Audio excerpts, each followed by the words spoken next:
మొత్తానికి జాతిరత్నాలు డైరెక్టర్ కొత్త సినిమాను ప్రారంభించాడు. అయితే కామెడీ సినిమాలు తీసే డైరెక్టర్ ఈసారి పూర్తిగా మాస్ మూవీస్ చేసే హీరోతో చేతులు కలపడమే ఇప్పుడు విచిత్రంగా ఉంది. టాలీవుడ్ లో టాక్ ఆఫ్ ది టౌన్ గా మారింది. టాలీవుడ్ లో మాస్ హీరోస్ లిస్ట్ ఉంటే అందులో విశ్వక్ సేన్ పేరు కూడా ఉంటుంది. అలాంటి హీరో ఇప్పుడు ఫక్త్ కామెడీ సినిమాలు తీసే జాతిరత్నాలు డైరెక్టర్ తో చేతులు కలిపాడు.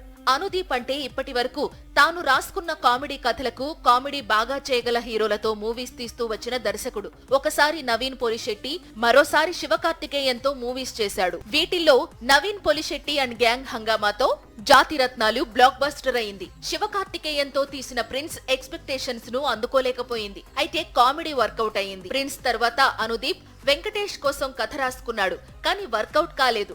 ఆ తరువాత రవితేజ కోసం మరో కథ రాశాడు. ఈసారి కూడా వర్కౌట్ కాలేదు. ఇప్పుడు సేమ్ స్టోరీతో విశ్వక్ సేన్ కు కథ చెప్పి ఇంప్రెస్ చేశాడు అనుదీప్. ఇటీవలే సినిమాను ఘనంగా ప్రారంభించాడు. ఇప్పటి వరకు అనుదీప్ తెరకెక్కించిన సినిమాల్లో కథ లేకపోయినా కామెడీ సీన్స్ ను బాగా ఎలివేట్ చేయగల హీరోలు దొరికారు. కానీ ఈసారి మాస్కా దాస్ ఎంట్రీతో ఆ సీన్స్ ను అనుదీప్ ఎలా పండిస్తాడు అనేది ఇప్పుడు క్యూరియాసిటీని క్రియేట్ చేస్తోంది. అయితే విశ్వక్ అశోకవనంలో అర్జున కళ్యాణం లాంటి చిత్రంలో కామెడీ చేసి ప్రేక్షకులను ఆకట్టుకున్నాడు.